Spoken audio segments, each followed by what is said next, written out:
Get ready to get inspired. This is the Go4TheGoldy podcast. Hey, it's Wednesday, May 12th, 2021. Welcome to episode 35 of the show. Today I'm joined by a self-proclaimed professional runner and ElliptiGo athlete, Amanda again. Amanda, welcome to the show. How are you? Hi, thanks. I'm doing well, but I would love to say that I am a professional recreational runner. Professional recreational. I thought I said it, but I may have missed it. But yes, I love that term. That was like the first thing you ever said to me, and I'm like, I want to steal that and start calling myself that too. So let's just start kicking off with a quick intro about yourself. You know, first and foremost, let the people know who you are and what you do beyond a professional recreational runner. Yeah, so I am Amanda, and I am married with 2 kids and live in South Carolina, where I grew up, my hometown. I went off to college, came back, and have stayed here ever since. And I do all sorts of things. I love to stay busy. My main title, if I were to be given one, would be Spanish teacher. So I teach Spanish. I've taught it from preschool age all the way up to high schoolers, and currently spend most of my time with teenagers now and teach privately to homeschooled families or tutoring because we have some Spanish schools in the area. So I do that. I also am a musician. I play the violin, and so that's kind of my side gig to the side gig, and teach private lessons and play weddings and all sorts of events and festivities. And then I love to be active. So, of course, running falls into that category. And then most recently, the ElliptiGo. So mother, wife, teacher, musician, athlete, all those wrapped up in one. Wow, we have a lot to get to because I'm interested. Now, it makes sense that when we did like the sound check in the beginning, you started counting in Spanish, so it definitely makes sense why you were counting to 5. Yeah. So you mentioned that you from South Carolina, and I saw your profile, Rock Hill. Is that right? Yep, that's it. Yeah, that's. I used to live in It's Charlotte. just below Charlotte. Yeah, I was in. Oh, Yeah, nice. yeah, I was there for 3. So check it out. So this tattoo right here, if you look, how do I get the angle? Right, here we go. If you see the crown at the top, it's the city of Charlotte's logo. Yeah. Yeah. The Queen City in Yeah. all her glory. Yeah. So I was there for 3 years. I love it down there. Yeah. Rock Hill had a really good football team, I think, right? Isn't their high school football team? Yeah, I think we're called the Football City USA, maybe is what we might be called. We've tons of college stars and pro football players have come out of, which was 1 high school, now 2 high schools, and now 3 high schools produce some really good ballers. So, Yeah, I remember Football that. City. Yeah, that's pretty cool. Very cool. So before we get into like the sports stuff, when you mentioned that you're a musician and you play the violin, I love that. So obviously you've been playing for a very long time. If you're doing that as like a side gig, has that been like a whole lifelong kind of thing?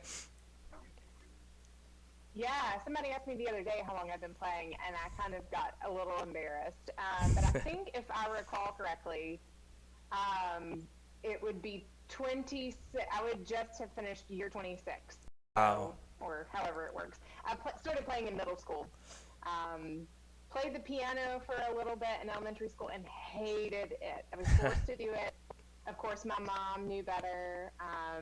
And then I went to an orchestra concert, and I remember like totally making fun of the conductor, but I was captivated by the musicians and just said, hey guys, mom, dad, this is what I want to do. And so I just stuck with it and studied privately in high school, and then went off to college and got some substantial scholarship and did a minor in music. I didn't major because I didn't want to take history. Interesting. Went those classes and just played, and I loved it. So I'm classically trained, but love kind of the ad lib style. Not so much folk, like twangy country stuff necessarily. I'm more of like the pretty melodic sounds that kind of flow out. So yeah, I played with a couple of orchestras right out of college, but that lifestyle's not for me at all. So I just enjoy. I play at church pretty much every week with the worship team there, and then weddings when they happen. So yeah. Now you said. And Oh, I was going to say that you said. I think you mentioned that you went away for college, right? Yeah, I did. And where did you go to college? I went to a super Sorry. Erskine College. It's this teeny tiny, small private liberal arts college in due west, South Carolina. So literally, it's due west of the center of the state. And I graduated high school with like 462 people. I went to college, and my whole student body was like 428. What? So, oh my gosh. Yeah, so my high school graduating senior class was larger than the entire student body population at my college. So that tells you how small it was. It was a place where you would go to class on Tuesday, Thursday, and then you would have dinner with your professor and his family on Sunday night. Wow. Just a unique place, and I studied Spanish there with a couple of different professors, and ended up being able to study abroad in Madrid for a while. But my time there was amazing. I was never one to like be a part of a big city. I love the big city, but I was glad I didn't choose that for my college experience. So yeah, they never had a violinist at the time I was there, so they hired an instructor to come in during my 4 years there. And when I graduated, he left, and I don't think they've had a violinist specializing in music performance ever since I was there. That's incredible. What a story. Wow, yeah.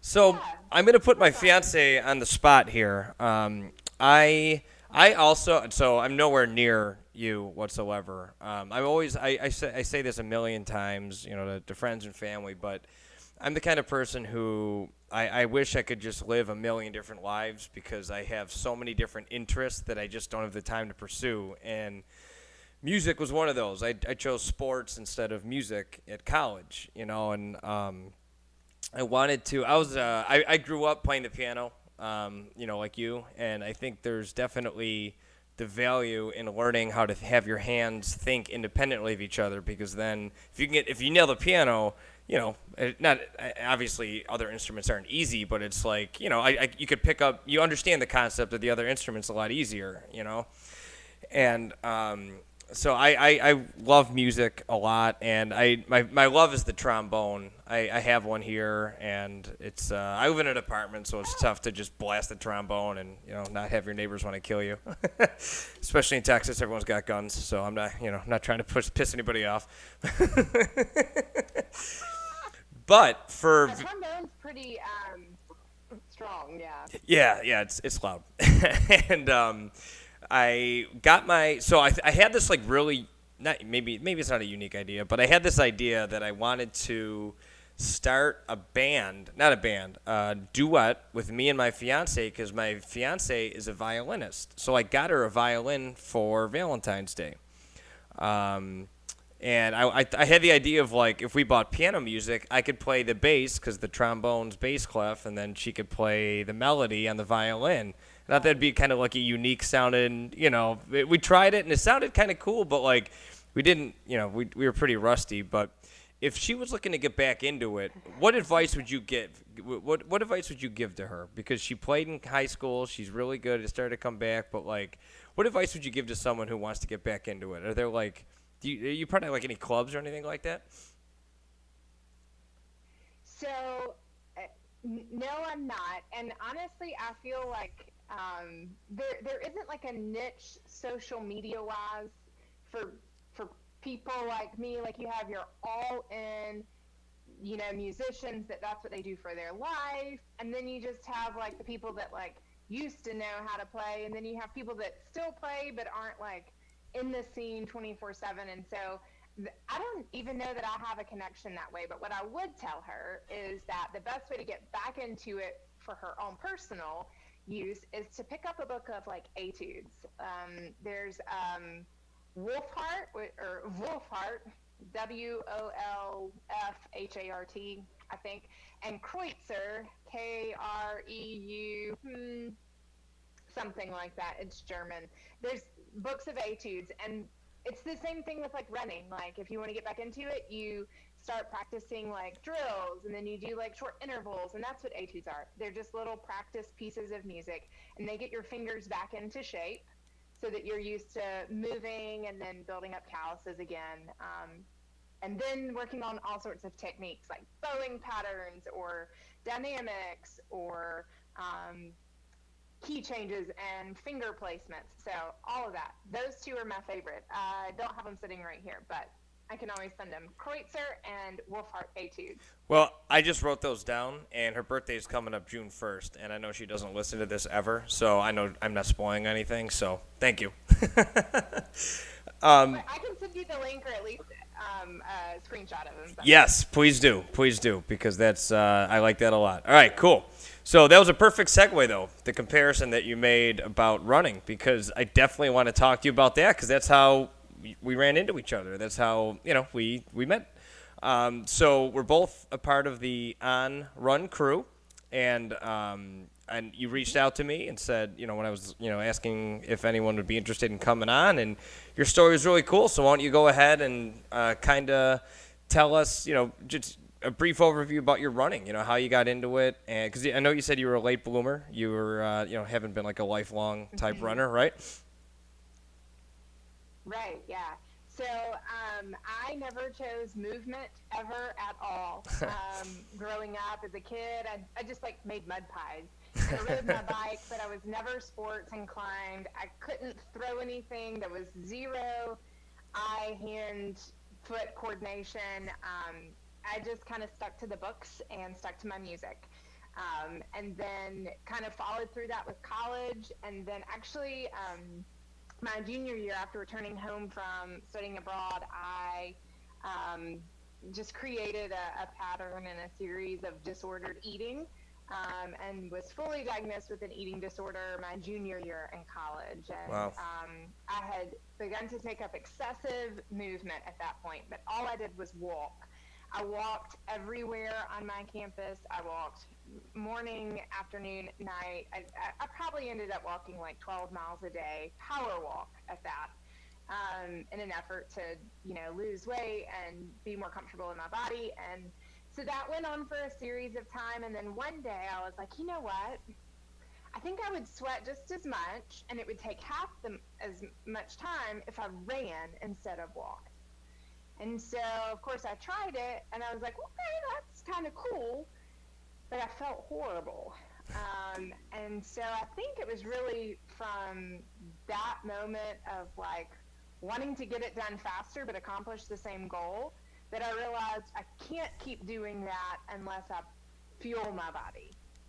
So you can walk almost unending. You could just go forever and ever, but when you're running, it just takes so much extra energy. And so I really credit counseling, psychiatry, intervention, help of good friends in the support system, but also running to kind of push me out of the eating disorder, that true phase that I was in at the time. And because if I wanted to run, I had to eat. And so that was helping me do that. But I would really say that I dabbled in running from that, I guess it was spring of my senior year in college, really on up to, 5 years ago.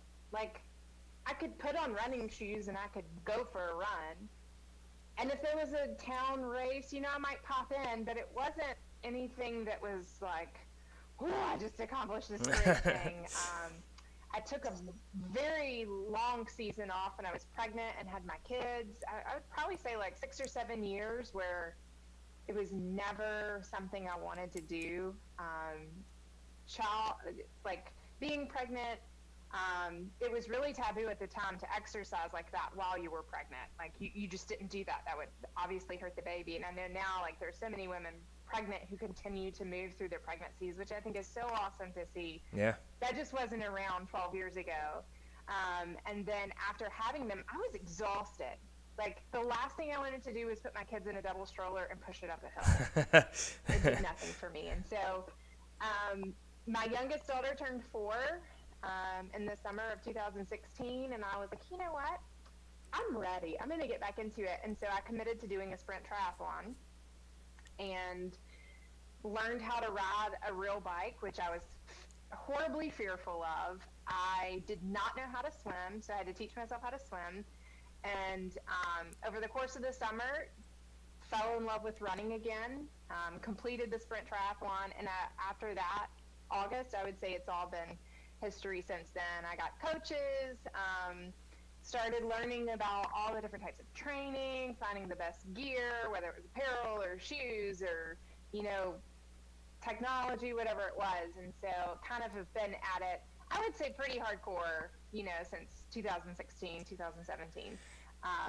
So I was 34, 33 at the time. So yeah, I would say late bloomer for sure. I didn't start when I was in 5th grade, and I didn't go to junior nationals or anything, but I've enjoyed the season in my older days and just seeing what can I do. Like, it's really hard. Can I get faster? Can I get stronger? Can I run longer? What kind of goals can I set? What's reasonable? What's feasible? And what's just really outlandish? And so kind of have a good bit of fun figuring all of that out. You know what? Everything that you just said, man, I mean, that is exactly like, okay, so this show started off as, it started off as I just wanted to talk to people that are doing like really cool, high-level amateur stuff, because like what you were saying about the violin, I think exactly applies to sports,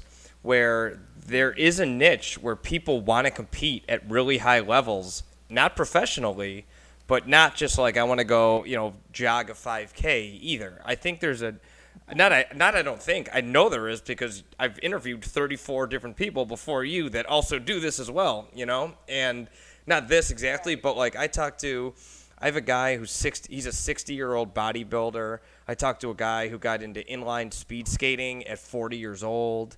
And my goal is to like talk to people exactly like yourself that really, I have so many friends that like turn 25 and they're just like, well, this is it, time to write it out. And you're like, it's like, what? That's unbelievable to me. And when you said I want to see what's possible, what my limits are, what's outlandish. For me, I love that idea of like, well, I'm going to go for the outlandish, because even if I don't get the craziest goals that I set, I'm going to do something cool on the way, I mean, there is so much that I can't. Okay, so your story is very, very similar to mine. I connected with you on that for sure, because I didn't get into running until I was 29. So I hated running. I used to go, my fiance will tell you, I drive around, like when you're driving, I would look at people running and be, look at these idiots. Like, they're miserable. Do you ever see someone running smiling? Like, they're just putting them, and I used to tell her that. And every time I run now, she reminds me, she's like, remember you used to make fun of these people, now you're one of them. So, I mean, that, first of all, I appreciate you opening up about, where originally you got into running. It sounds like you had a pretty unhealthy relationship with, activity and your weight and all that stuff. And I know that's never easy to deal with. So I appreciate you opening up about that. And I just love stories about sports providing a positive, a positive turn on people's lives, and so that part of your story, I mean, is definitely very, very inspiring to, I'm sure, many, many people. So I appreciate that. But my question is, like, so, running all of a sudden became like I could double the effort in half the time. So, it's going to kind of force me to eat now. It seems like a quantum leap to just be like, 5 years later, I'll just jump into a triathlon. So, like, what made you want to do a triathlon? Where did that come from? I think it was one of those, if I'm going to do something, it needs to be hard enough for me to keep working at it. And at the time, my father-in-law, he was really into triathlons. Like, he never did a full Ironman. He did up to a half Ironman, and he loved it. And I loved the concept of switching gears literally and, metaphorically too, like being in the pool, then hopping on a bike and then running.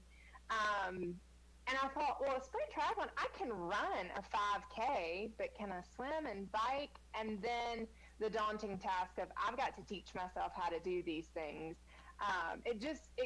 It became something that fueled and powered me every day of that training. And it just kind of was like the goal. I just got to get there and I'm going to do it. And I've never done one since. And who knows if I will or not again. The sit-down bike really just scares the poop out of me. But it was in that training that, like, I would get off my brick workouts, I'd hop off the bike, and I would run that first mile, like, 7 seconds faster than I did 2 weeks ago. And it just kind of kept growing like that. And I thought, well, maybe there's something to this. Like, am I really going as fast as I really could go? So I shot for the stars. I didn't really think, like, shoot your shot at the time. That's a big saying you hear now, like, just go for it. I didn't think that. I was like, I'm just going to do something wild and crazy. So I knew my family would back me up since they were really into triathlon. So it is what it is. I love that. One and done, I think. I love that. So, I mean, a little bit about my story. It's, like, very similar, but I had a swimming background, so I always admire people. So in high school, I was a sprinter. I swam middle school and elementary, middle, and high school. But I've always been a sprinter. So the idea of, like, swimming a half mile, that was like a crazy idea to me. But at least I knew how to swim. Do you know what I mean? It's like that skill translates. You just do it slower and for longer, But I always give credit to people like you who, never learned really how to swim with the correct form and technique and breathing and all that stuff to just hop into triathlon at a later age. I mean, I always find that crazy impressive. So how did you get into, like, the swimming part of it? Did you watch a lot of, like, YouTube videos, or did you just hop in the pool and figure it out yourself, or what was that like? I definitely watched YouTube videos. Yeah. And I remember one day I was at the pool and there was a girl in the lane next to me, and she looked like she knew what she was doing. And so I stopped her when she was taking a break, and I was like, hey, I just really need some help. Is there anything I can help you on if you helped me? And so we kind of bartered and kind of did some, like, maybe you want to run this way or X, Y, Z, And so we kind of traded brief services. And then I just continued to watch YouTube videos about turning. I never got the turn down until just recently, like within the last year. But all I had to swim was 800 meters, and it was a 50-meter pool. So you do the math, but it was in the pool, and I had never swam in the pool with more than, like, 3 people before. So the masses of being in the pool with, like, 20 people in a lane at a time, that was not cool. I was about ready to just, like, doggy paddle and tread my way to the finish. But my girls actually now swim, or they have in the past, and so I've just been watching them too. Like, how do I make my form better? Am I doing something the right way? Am I dragging something so it's holding me back, or am I breathing well? But yeah, it's one of those things that some days I want to go do it, and then seasons go by, and I haven't been in the pool. Now, I haven't been in the pool since probably February of last year, but see, I'll get back in there. I tell people all the time, this is what drives me nuts about sprint triathlon, because I guess similar to you, you said you're a competitive. You don't do it just for the sake of doing it. You like that thrill of, like, I got 7 seconds faster, or maybe what about 8 seconds? Is 8 seconds possible? How about 9? Where does that end? And I'm addicted to that feeling too. And I don't know if you experienced this, but, like, I always, it drives me nuts when people are like, when I say I'm a triathlete, and they're like, oh, so, that's like the crazy, you do it all day, and I'll say, no, I'm a sprinter, and it's a half-mile swim, typically 12.5-mile bike and a 5K. And the first thing people say is, like, I can do that, and that just drives me nuts, is like, yeah, I could go walk a marathon, but it doesn't mean I'm going to, go be in the Olympics. It's just because you can do something doesn't mean that, like, I haven't trained my freaking ass off every day for this damn sport, and I'm, like, committed to being the best I possibly can. Did you ever experience that when people ask you, like, when you're triathlon, that disappointment of, like, oh, you don't do Ironman? It's like, what what is that about? You know? Well, or the opposite, they'd be like, "Oh my gosh, you're gonna do an Ironman," and I'd be like, "No, I'm not. It's gonna take me maybe an hour and a half, and then I'm gonna be done." But yeah, like even doing that, I went into it thinking I might have a shot at being on the podium. No, I didn't. But of course, the inside of me was like, I've trained hard enough. I know how to swim. I can ride my bike, and if that doesn't work, I'm gonna blast everybody on the run. And I did well on the run, and I learned and have been learning that most triathletes don't win a race in the pool or in the open water swim. Yeah. They really win it on the bike. Yeah. And if something goes wrong on the bike, they can make up for it in the run and totally wax everybody. So Yeah. Yeah, I don't think I have any desire to do the Ironman thing for sure. No. I was just telling how do I put this? I want to do it out of spite, just so I can say, yeah, I did one and it sucked and I didn't like it. You know what I mean? Like, I want to just to shove it. You know what I mean? Be like, I did it and it sucked and I'm doing this because Right, I'm addicted to the sprints. I mean, I just went to Virginia last weekend and I qualified for the U.S. age group team. So I'm doing. We're going to Bermuda for the World Championships in October. So I'm pretty excited about that. But like, it even makes it more demeaning when people are like, you know, yeah, thank you. But it even makes it like more demeaning when people are just like, oh, I could do that. Oh, could you? Could you really just go out and do that? You know. So with So I'm really excited to learn about this ElliptiGo here. So first of all, for those who are just listening, behind her, she has is that called an ElliptiGo, or is the sport called ElliptiGo? Like, let's fill everybody in here because I have no idea about any of this. So this is an ElliptiGo 8C long stride stand-up cycle. ElliptiGo is the company that has marketed several bike models that are seatless. So there is no place for me to sit down on this contraption over here. There is a mountain stand-up bike, so it looks like a mountain bike with, you know, your 26-inch wheel, like knobby tires. That has no seat. There is a like standard stand-up bike with just regular road tires. Kind of looks like a road bike, but just no seat. This is a long stride, and the long strides are a little bit unique because they have platforms with load wheels that are underneath the foot pedals, and so it actually mimics more of a runner's stride. So it's super helpful, particularly for runners in cross training or recovery or rehab, or used to be runners who can't do it anymore because of a surgery or some kind of something ailment. They can hop on this, and it rides similarly to a bike, though it is very different because you are standing up. So ElliptiGo is the company, but they do market several different makes and models. This particular long stride, it comes in three different models. They have a 3C, which is a 3-geared. The 8, of course, is 8 gears, and then they have an 11, which is a little bit different of a frame with handlebars that fold down, and then 11 gears for climbing. Those are best for your hillier spaces. 8 is what I've got, and I love it. It's perfect for my area. I don't go on the trails with it, obviously, but it's not super flat here either. It's got some hills, so it's helpful for climbing. But yeah, I think, if I'm not mistaken, today is my 1-year anniversary of having it in my possession.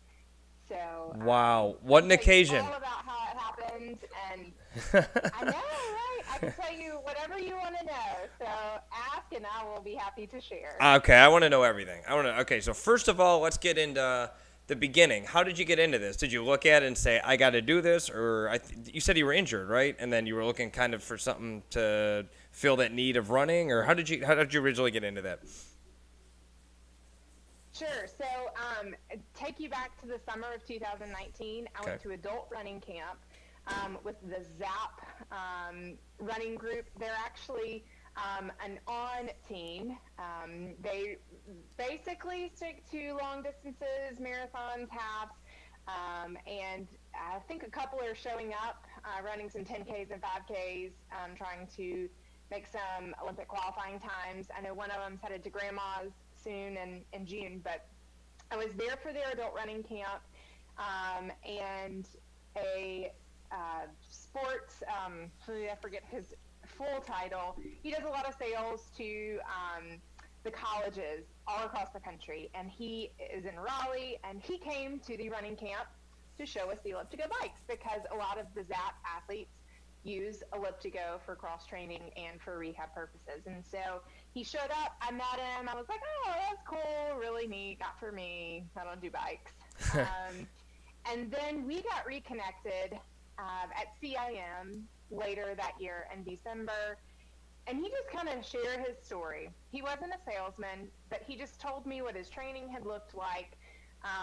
He ended up running 254 maybe. Wow. At CIM. I might have that wrong, but it very, incredible time for him. And his training was something like 30 miles of running, and then half or more time was spent on the bike. Really? And Oh, so that's you think interesting. about somebody to run a marathon that quick. Yeah. Yeah. And so it was just a super interesting concept. He was really only doing like a workout, an easy run, and a long run. And then everything else was on the bike, because he was generally more prone to injury, like with his feet or ankles. And so him being on the bike was less impact. And so I got really curious, but again, it's an investment. It wasn't for me.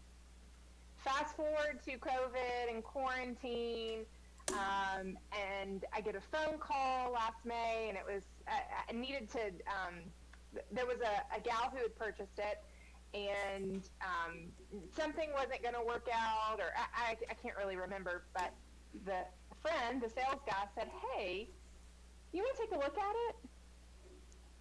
I should have known that I'd fall in love with it. So I brought it home, rode it, and literally within like a week, I had bursitis in my knee, so I couldn't run. I legitimately could not move forward, but I could get on the ElliptiGo. So I ended up, probably for 6 weeks, 100% of my run training was on the ElliptiGo. So that meant easy runs turned into easy bike rides. Running workouts turned into workouts on the go.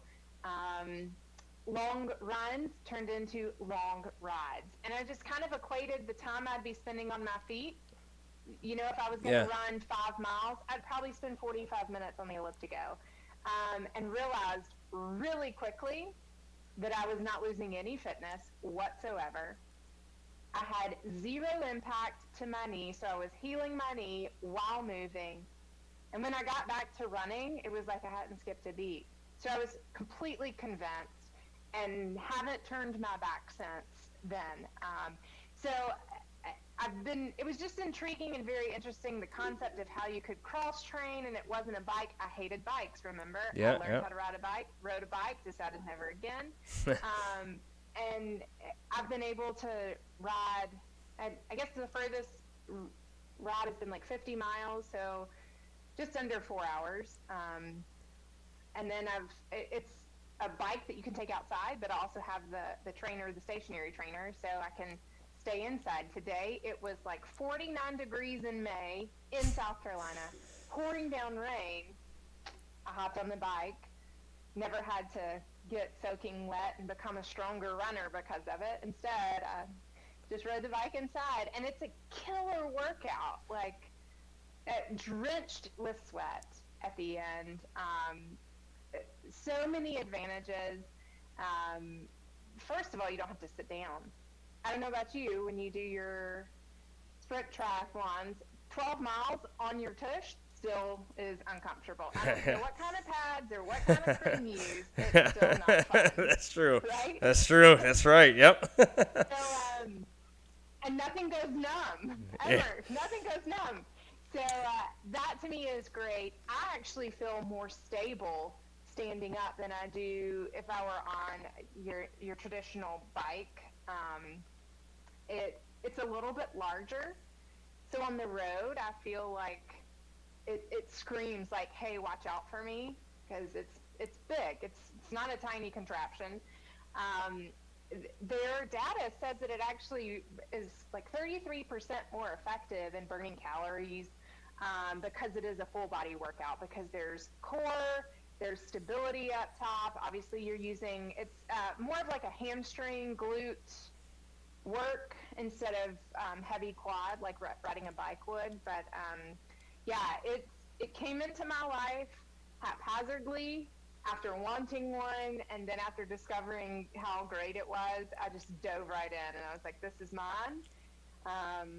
And ended up getting injured again, actually twice since. Ended up with COVID, couldn't run, but I was able to keep low heart rate resistance on the bike. So it literally has saved my training.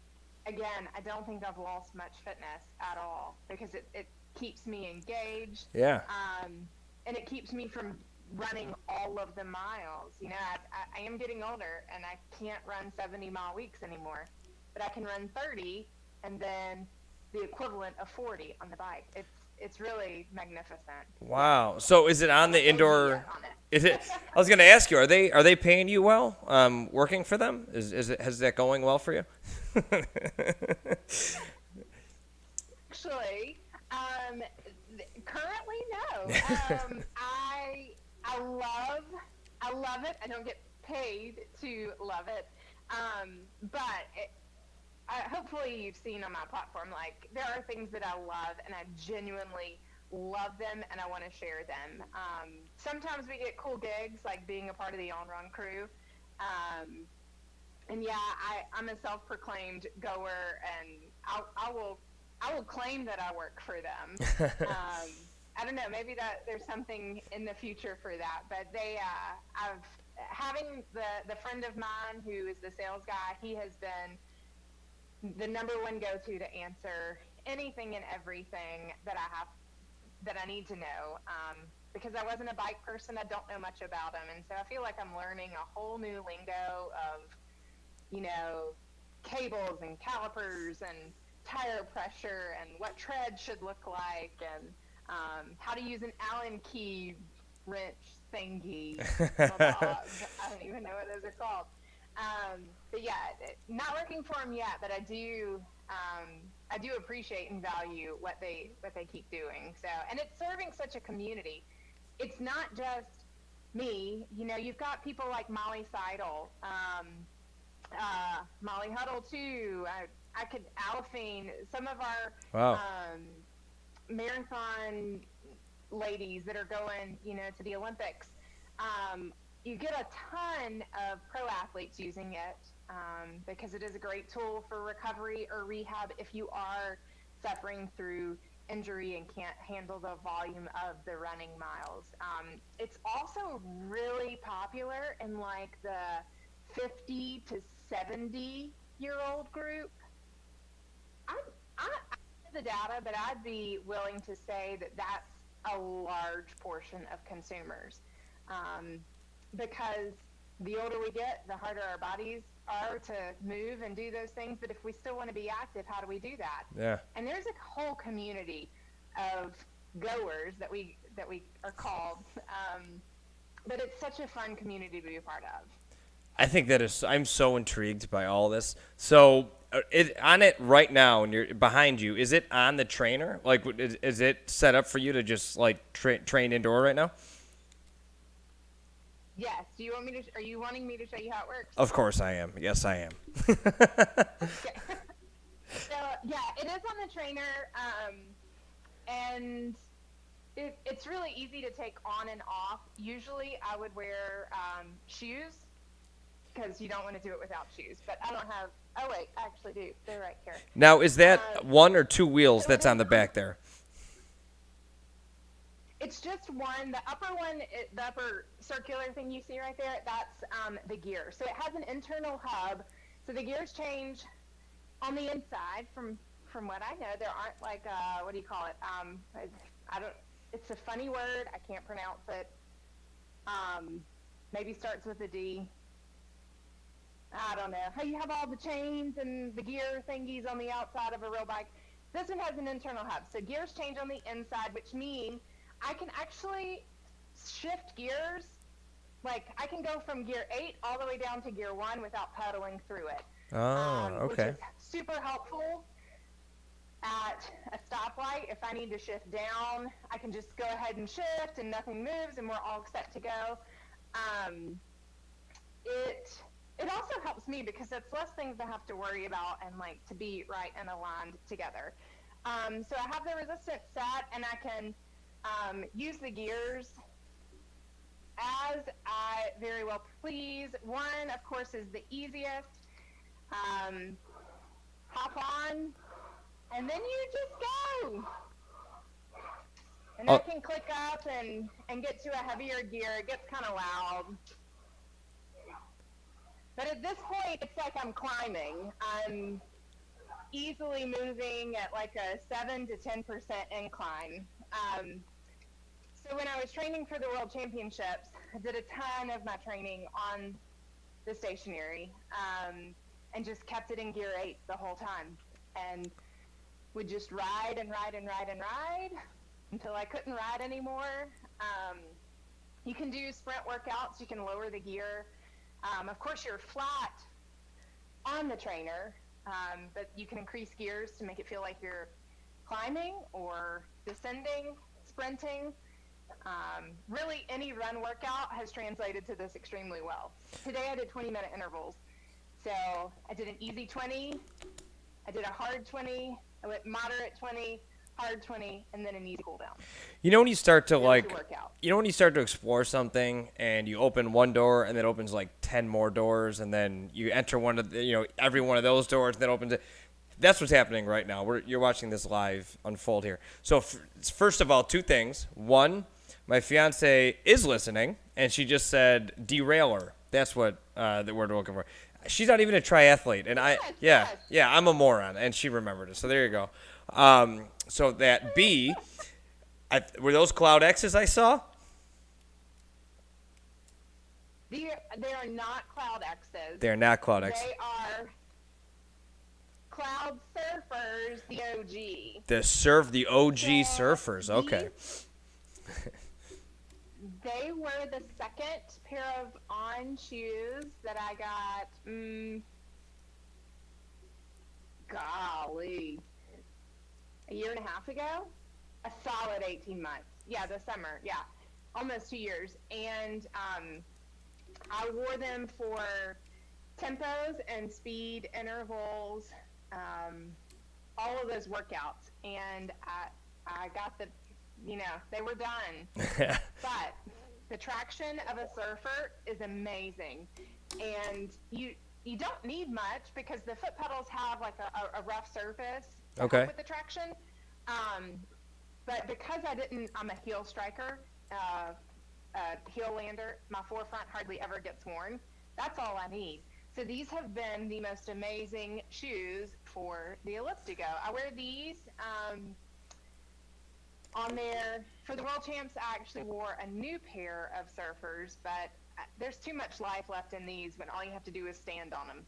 It's perfect. So surfers for the ElliptiGo for sure. And something, no big deal. You just go, for the World Championships, I was training. Okay, first of all, there's a World Championships for these things. Count me in, because this is my fiance's worst nightmare. Before the show today, she just goes, please, you don't need to get into any more things. Stop.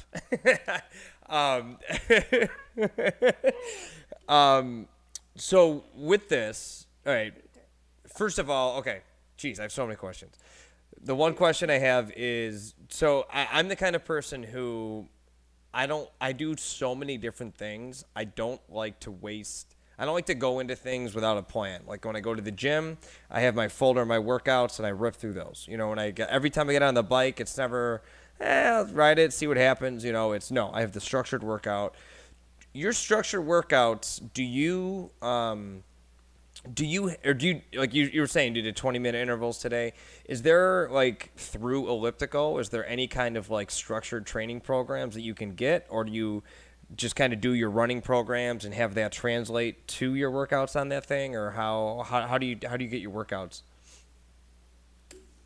Great question. So the guy I keep referencing, the sales guy for kind of all the colleges and sports teams, he was actually a collegiate runner himself. And so I have a feeling he has something to put into this. But on the ElliptiGo website, they give a whole slew of options for different workouts for increasing endurance, speed, power, efficiency to climb hills. And so in the beginning, I could kind of pick and choose from those. I also have a coach who was a runner with Zap and did some cross training on the ElliptiGo. He himself suffered through a couple of injuries and was actually the 2019 ElliptiGo world champion. So he kind of had an idea. You know, I had the best coach to help me through that. So he gave me some really interesting workouts. They also just released live Zoom classes with Suzanne Davis. She is a triathlete out in California and an ElliptiGoer. And so she hosts, I think, like 3 days a week, live Zoom classes. So pretend like you're Peloton, but it's ElliptiGo. And everybody is able to do them. And of course, they range from speed, power, endurance, anything from hill climbs to sprints. But short answer, yes. Take a run workout, throw it on that. So you got 2.5 minute intervals. I did 2.5 minute fartleks yesterday on the road running. I could do the same thing on this. No problem. Perfect. So when you do, all right, first of all, I actually keep forgetting to ask you, Zap. What's Zap? You said it's an adult running club. Is that like a local thing, or is that a national thing, or what is that? No, I should actually fill in. I'm going to turn on the light so it doesn't. It's so dark in here. Maybe that's better. Oh, hello. Zap stands for Zika and Pete, and they founded a group about 20-ish years ago to help collegiate runners in that transition from college to professional careers. And it's a great program. They've had so many athletes come, and it's a unique place because the athletes actually live on campus, and they train together in Blowing Rock, North Carolina. I know where that. I've been there before. And they've had several different. Yeah, they've had a few different sponsors over the course of years, but they've been sponsored by On most recently. And in the summer, they host adult running camps, and they have a cute little, well, it's not little, it's a huge building that has like dorm rooms in it for adults to come and spend a couple of days to a week learning from their coaches, learning from the athletes, where you have great meals. You get to eat like an athlete, train like an athlete, and learn everything you can. And it's not meant for the amateur or the almost professional. It's meant for whoever really loves to run. And so I had the privilege of going back a couple summers ago and have connected with that team. So it's been really neat for sure, and they have that On connection too. So I feel like I'm being trained by one of the athletes. I've been to running camp there. We share the On love. So Zap, Z-A-P, On Endurance. Look them up. Go to running camp this summer. I'm sure they would love it. I am going to look that up. And, you know, as you said that, it reminded me, I had a professional triathlete on here. Her name's Alyssa. I forgot how to say her last name, damn it, Dela. But she went to she was a professional runner before she got into triathlon, and that's where her camp was at Blowing Rock. Yeah. So that's Well, there you go. yeah. 2 people now telling me about it. I gotta go now. I gotta go.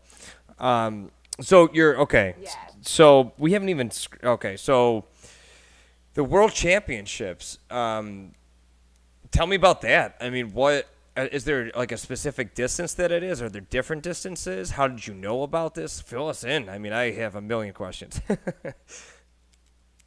Yeah, so like I said, ElliptiGo is worldwide. They have ElliptiGoers in Denmark and in Sweden and all sorts of places all over the world. And they've been around for, I think, 11-ish years. And so they've been hosting this world championship for those who can qualify. What do you need to do to qualify? Well, you have to ride a 50-mile bike ride. Depending on your elevation gain, it has to be within a certain amount of time. So for me, I'm not in a space where I'm going to climb thousands of feet. I just can't do that here. And so I had to go 50 miles under 4 hours if I had like 1,200 or less feet of gain. So I was doing these rides so frequently when I was injured, and I thought, well, it's kind of fun. Like, maybe I should set a goal. Maybe I should try to do it. And then realized that if I did it, they were actually going to have a small, reduced version of the World Championship. Normally, folks all over the world come in if they've qualified, and it's kind of a big thing. And in the middle of the pandemic of what it was last year, they just weren't guaranteeing that. Obviously, we couldn't have internationals. But I thought, what the heck, I'll give it a shot. And so I rode a couple of 30-mile rides. I did maybe one 35-mile, which is a big deal. That's like 2.5 hours on the road. Yeah, it's a lot. It's a lot. Yeah. Nonetheless.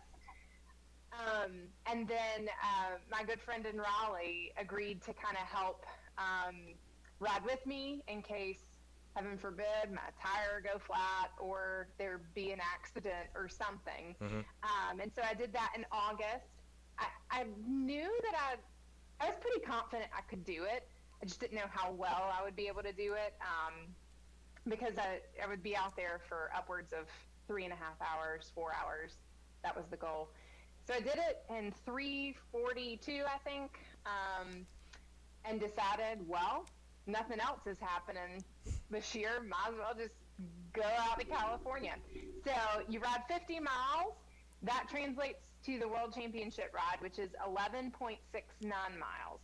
Sounds easy, right? Nope, not so much. You climb 4,200 feet from the bottom of a mountain to about midway to the mountain. That is 4,200. Oh my God. Yeah, that's a lot. I mean, holy cow. That's a lot. And I came from a place where I would ride 50 miles and only gain 800 feet. Yeah. So I think roughly about 370 feet per mile was the gain. Basically means you're in gear 1 or 2, pedaling nonstop up a mountain. I set a goal. I didn't get it, but I finished. I think I struggled most with altitude. I don't know that I've ever been really above like 4,300 feet, period. And you finished this one around 5,200.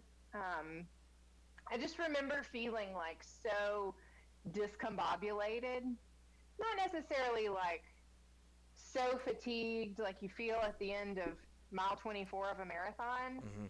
But at one point I had to step off the bike and I laid my head down and I imagined that I was in the field of poppies from The Wizard of Oz because I was so tired. But it's one of those things that I thought I'd be like one and done. Fine, I did it. But I've got a really bad fire to go back and to do it better. So this is that's goal for the year. What part of California was it in? So the company is actually out of Solana Beach, right north of San Diego. And so from Solana Beach, you kind of go northeast, and you climb Palomar Mountain. That's about all I know as far as geography and location. It's about an hour northeast of Solana Beach. And you just climb it. So and then you come down. On the bike, on the bike, you have a computer, and you know your wattage and you know your FTP increases and you've all these metrics. Is there anything on the ElliptiGo that measures so you're getting better, or is it just you're going and just shifting gears and hoping for the best, or how does that work? Is there anything like that? Yeah, I'm sure Because you probably have like some kind of gizmo, right? Yeah. Or is it like part of your bike? No, I have a computer, so No, power there's nothing- pedals and all that stuff. Yeah. You know, yeah. There's nothing. No, Huh? no. My current model is solely powered by me. There's nothing like electric, computer, technology, nothing on there. I know some people have extra Garmin's or Wahoo's or something. They have a Garmin watch, and all that connects, like their heart rate, and they can tell power and outage. I have a cadence and speed sensor that I use when I'm on the trainer. But how I measure it is what's my RPM and what's my speed covering distance, and can I max that out, whether it's on the trainer or if there's a certain route I take, can I get there before a certain amount of time? So as far as climbing that mountain, there needed to be nothing that needed to show that I was clearly plummeting in my effort going up. So when you obvious. when you're riding out there in your neighborhood, you get funny looks. Do people like kind of like, what the hell is that thing? You know, do you get a lot of that? Yeah, there's a ton of it. Like, what? Yeah, like, what is that? Or where's the seat? It definitely stops people in their tracks, but I'm always afraid too because they aren't inexpensive. And so I'm like, somebody's gonna start like Googling it on their phones, and they're gonna be like, oh, I need to chase after this girl. Of course, like I always think like worst case scenario. But I try to ride in spaces where I know other cyclists or walkers or runners will be, really as more of a way of like promoting it. Like, hey, look at this. This is a whole lot of fun. Aren't you interested? And questionable looks, or like, hey, what is that? Tell me more. Yeah. And I don't think you'll meet an ElliptiGoer that won't stop dead in their tracks to share about it. I feel like when you get on one and you love it, all you want to do is talk about it. So When you're riding, are you balancing then? It's not you're completely on. You're on two wheels. Mm-hmm. See, I had a misconception of what this thing was. That's why I didn't want to look it up. I wanted to learn about this, genuinely on the fly here. So I was completely wrong. I thought it was two wheels on the back. You know what I had in mind? I had that thing where, like, you see them going like this. You know what I mean? Like, they're kind of thrusting. Yeah, I had that thing in my mind. Yeah. No, it is not. We won't even mention that. Those models can sometimes look like a tricycle too, and so you have more stability either on the front or the back. Yeah. But those, I mean, you think of it like a stroller or some kind of buggy or some kind of cart. Like, it's really hard to maneuver if you've got two and then one, unless you've got like some kind of crazy motorcycle, whatever. But to be a self-propelled contraption, there's no way you could have that offset. You couldn't have two wheels and then one, or one and two. I don't think it would work. It's strictly balance. It's core. I'd say it's more core than it is upper body, though there is a tendency to kind of get really tense up top. But I used to think the long stride was a whole lot easier and that I'd never be able to do just a regular stand-up bike. But I actually have an M-Sub, a mountain stand-up bike that I ride too, and it rides just like a bicycle would. So that same pedaling action, imagine you're on your bike and you're trying to go up a hill, you stand up to gain more power. That's exactly what the M-Sub is. Oh, okay. You just don't get to sit down when you get to the top. Right. So there is a difference between the long stride. The long stride takes a little bit more to balance, but it's equally proportionate. And when you're riding it on the road, it's kind of like you get a kick start and you hop up and then you just start pedaling and then you go. It's just part of it. You just go. So the championships were in California. Are they always in California? It never moves? Yes, they've always been out there. I think it's one of those things that, like, climbing Palomar is not ever easy. And I got a whole slew, like all the words, like horrible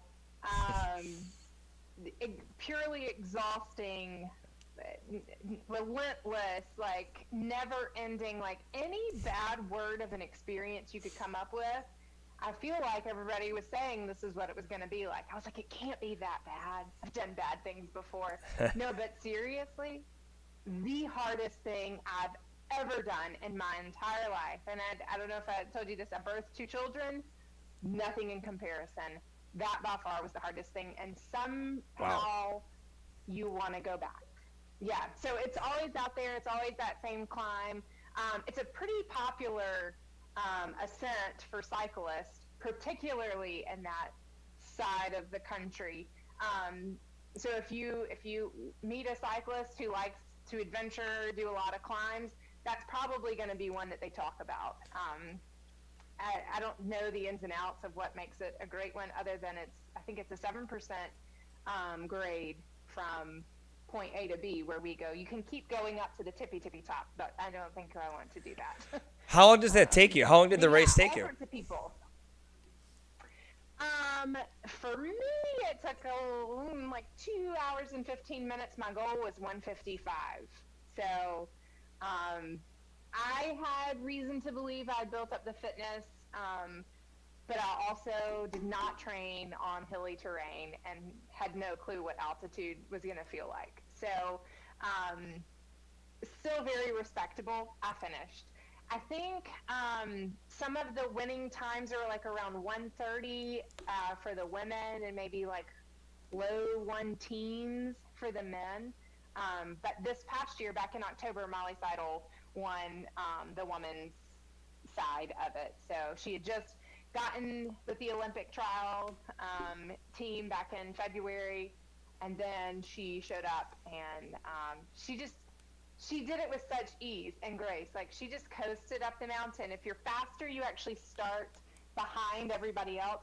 That way everybody else kind of finishes all at the same time. And I remember her coming by me like she was like picking up fruit in the produce aisle, like, just a morning ride.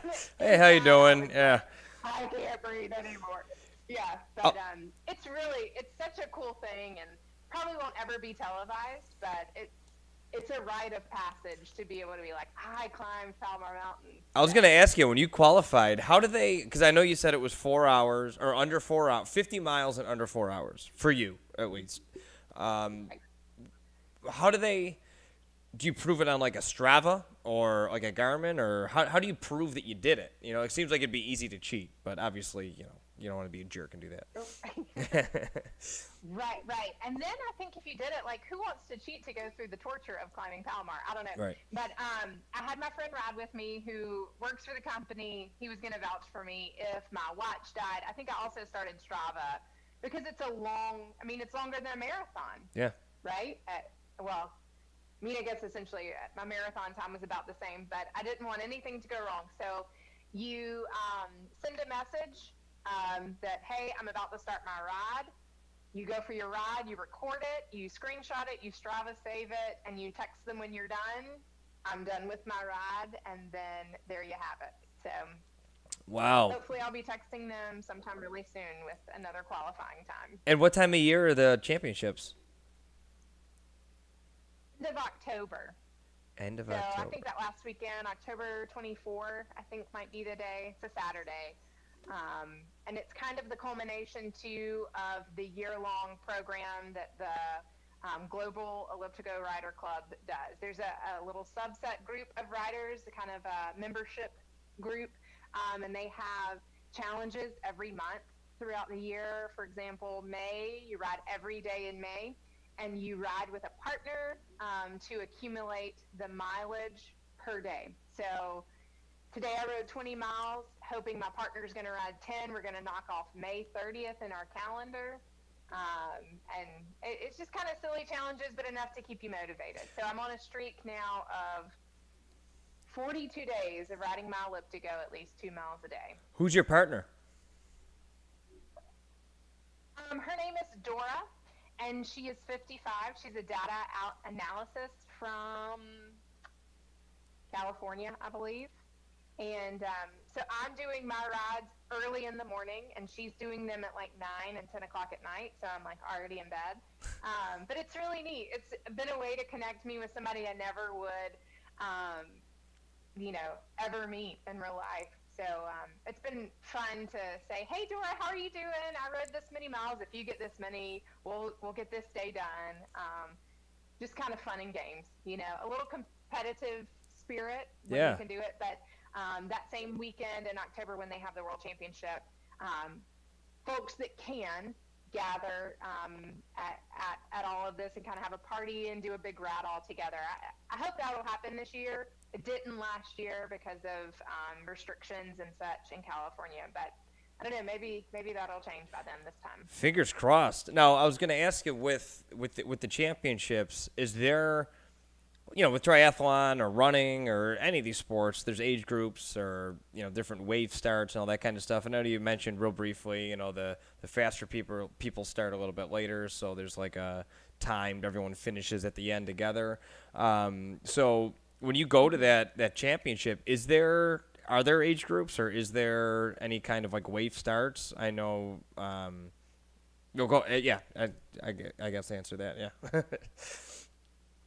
Yeah, so it's kind of like you're on your own to kind of determine when you need to start. There's 3 starting groups. One is if you think you'll finish past 2 to 2.5 hours. The next one goes with 1:45 to 2 hours, and then the last one is the elite wave start. And so that's really your like 1:15s to 1:40-ish. Group, and it's really just female and male by the time you get to the end. So I think out of the group I was maybe like 6th female, if I'm not mistaken. Wow. It doesn't mean a whole lot to all the people. I can't even remember how many people were there. I was just really thrilled that I finished. Bummed I didn't hit my goal, but I had nothing to compare it to, and so I was just really proud that I had taken on something so recently, decided to hit it as hard as I could, make some outlandish idea. And when I even rode the qualifying time, my friend was like, well, I knew you would ride, but like I didn't realize you'd want to go to the World Championships. Well, why did I ride it for then? Yeah, So, and that might be different if the more people they have, but I think it's just a separate between male and female. They do long strides up the mountain, and then I think there's a category for the stand-up bikes. I keep pointing that way because the other one I have is in the room. Oh, okay. I thought you were So pointing at my bike behind me. I think it's harder. I think it's harder to ride one of those. I don't know. It's hard, period. So they break those 2 categories down, but otherwise, not age group. I think the oldest man there might have been like 70, and Molly might have been the youngest. The other gal that came in second to her, Ashley Heller, is a pro Spartan. Their ages might be really similar. So you kind of really cover the whole gamut of individuals and people that just love to do it, love the competition, love the challenge, because it's not an easy feat by any means. Yeah, what intrigues me most about this, I think, is like for instance, my friend is thinking about moving down here to Texas, and I used to play hockey with him. And like I'm a big hockey guy, and if I wanted, but I can't like devote my time to playing hockey because I'm training constantly for triathlon. So it's like it goes back to in the beginning what I said. I want to live a million different kinds of lives. There's so many different things I want to do. But with this, it's like it just falls into line with everything that you do. Like you said, that gal was like an elite Spartan. An Olympic runner, all these, it just kind of makes sense and is just adds variety to, if you're a runner, the one constant, to that sport is running, or triathlon, just constantly doing the 3 sports. It kind of adds that 4th element to it. I think that's what's so intriguing, and it's so new, right? I mean, it hasn't been along for very long, right? Do you know how long it's been around for? I hope I don't watch any of this. I'm thinking like 11, 12 years. So I would say it's incredibly new. And the concept, and I feel like it's just getting into certain spaces. Yeah. I only know of like 2 people in Rock Hill. There are a couple more in Charlotte and throughout, but it's really heavy in coastal regions like the coast of California and then down in Florida. That's where a lot of people are. And then some people that have lots of cool bike trails. We don't have any of those here. Yeah. Like in the Virginia area or Maryland. And so I feel like it'll keep growing, just when people become aware of it and wanting to try something new. Last year was a huge year because people were interested in new things that didn't involve, being in spaces that you couldn't get to. Mm-hmm. Everybody was moving outside. So ElliptiGo is coming on the scene a little bit more. So I don't know. I love that it is part of what I do, and it's not in addition to. Like, I don't feel like I'm ever torn necessarily. There are days where I'm like, I'm supposed to run, but I really want to ride the bike. But me riding the bike is only going to make me a better runner. And it's healthier runner at that too. So I don't feel like I have to choose one or the other. And it's also super duper fun. What? I feel like it's new every time that I get on. Like, oh, here's a new experience. I'm going to learn how to pedal with one hand, Yeah. Well, at the beginning of this, all the fun things you can do. At the beginning of this, I know you didn't hear it, but I play a little jingle, and there's like a welcome screen and all that, but the jingle says, get ready to get inspired. This is the Go for the Goldy podcast. And my goal is to inspire others that watch this and say, oh, wow, she got into this later in life. There's a world championships for this. I didn't know this thing existed, but now, you inspired me. You inspired the host of this show today. I am very, very excited. Yeah, we're moving to a new spot, a 2-bedroom apartment in a couple weeks, and the point of it was so I could have like my own room. I'm in the corner of my bedroom right now, so like this little cove where my bike is right here. I'm just kind of like crammed in there, but in the chat on the side here, Jenny said it looks like we're going to need more space, and I responded, my fiance, and I said, good thing we're moving to a 2-bedroom apartment because I think we might have to make room because I'm pretty jacked up about this right now. I'm gonna have a very long, hard conversation about budgeting for this thing. So there's a couple of different options.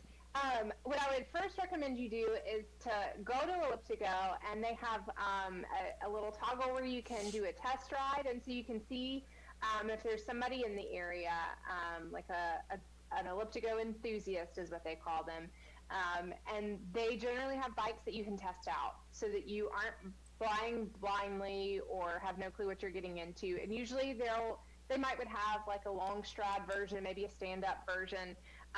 But if you have your own road bike, I would say go for the long stride. It's unique and different enough, but similar enough, like that you wouldn't say, well, I have this bike and this bike too, but this one just doesn't have a seat. The long stride is so helpful for the runner specific. So check out the website, find a test rider, or maybe a local space that would carry them. And then if you can't do that and you just go for it, I do know that they offer like a 30-day ride and try, or I forget the wording of it, because sometimes it just isn't right. Mm-hmm. Or you realize, well, I don't have the space to store it or a place to ride it. But there is some financing options too, which are always great. So let me know if you end up getting totally sold into it. Well, in every show, what I like to do is in the notes afterwards, like I'll put all your social media and stuff in the notes, but if you could send me the links for, the official website and everything that you were just talking about too, so anybody listening to this can, provide us the roadmap, so they can go to it. And, in the future when you're working for them and, you're the CEO and, But super great people, like they really are. It's one of those things like where people on a personal level and like the high ups of the company, and They're just really awesome, enthusiastic individuals. So, yeah, maybe one day. I love it. Well, I mean, I figured I'm in the DFW area, Dallas Fort Worth, so I mean, there's basically nothing that's not here. So there's probably one around here that I could check out. So I'll have to look into that for sure. But what I'll say, I mean, we're coming up on an hour and a half, which is crazy because I mean, I could talk to you for the next like 5 hours about this, but yeah. But I guess the last thing, I always like to say is there anything, any advice that you might want to give to anyone that like wants to get started in this, or just about any of the struggles that you've had with in your past, or anything? The floor is yours. Anything that we didn't cover, it's all you. Yeah, wow, that's an open floor. I try to do things, and I like to think of others, and I like to think of myself, and am I doing what's best for myself, and am I enjoying it? And I kind of like to frame my days around that. Like, is what I'm doing, inspiring? Is it encouraging to myself? Is it inspiring, encouraging to other people? Is it building other people up? Is it bringing other people joy? Is it building me up? Is it bringing me joy? And, am I doing it with a big picture in mind, like that I've been given a body, I've been blessed by God, given a body, given a desire to want to move, and I have the resources to do that. Sure, it might only involve running shoes. You don't need a fancy watch or even a fancy bike, but I have the ability to move, and so I wanted to capitalize on that. And so I would just encourage other people to capitalize on what we've been given. Use the resources that we've been given. Steward them well. In church, we kind of talk about stewarding our money, but I really think that, outside of the Christian and believer world, like, we have a life that we need to steward well. So spend our energy well, spend our time well, and do what fuels us. And so I have been able to find that through teaching Spanish and being active and playing music. And I don't ever feel that's taking anything away from me as a person. It only is fueling me and building me up, and then hopefully inspiring other people around me. And so perspective of joy, I think if you look at my Instagram feed, it's an accountability tool for me, because am I expressing that I'm not always just happy?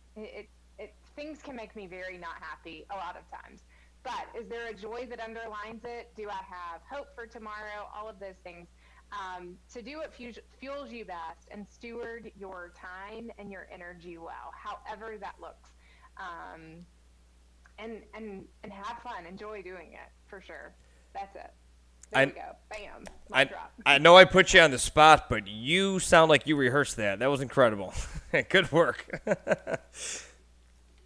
Well, I want to just say, seriously, thanks for coming on the show. I really appreciate it. It was nice to talk with you. Like everyone else, this is the first time that we've ever talked to each other. I mean, we've messaged back and forth a couple times, but I'm really looking forward to following all your progress with everything that you have going on. And you have a great, inspiring story. And obviously your Instagram, I follow you, and it's inspiring stuff there. So I'll put all that in the notes. And, just looking forward to seeing your progress and seeing you crush that goal 155 at the next World Championships. Let's go. Woohoo! Awesome. Well, thanks so much for giving me the chance to be on. And congratulations to you. You've got some solid training months ahead, too. So go knock it out and go to Bermuda. Like, of course. Who would say no to that? Well, that is in October. So, maybe we'll just make a diversion right afterwards to California for those World Championships. You might see me there. Come on. Do it. That's where we'll meet. That's right. I'll race you to the top. That's the goal. I love it. Let's do it. All right. Challenge accepted. Awesome.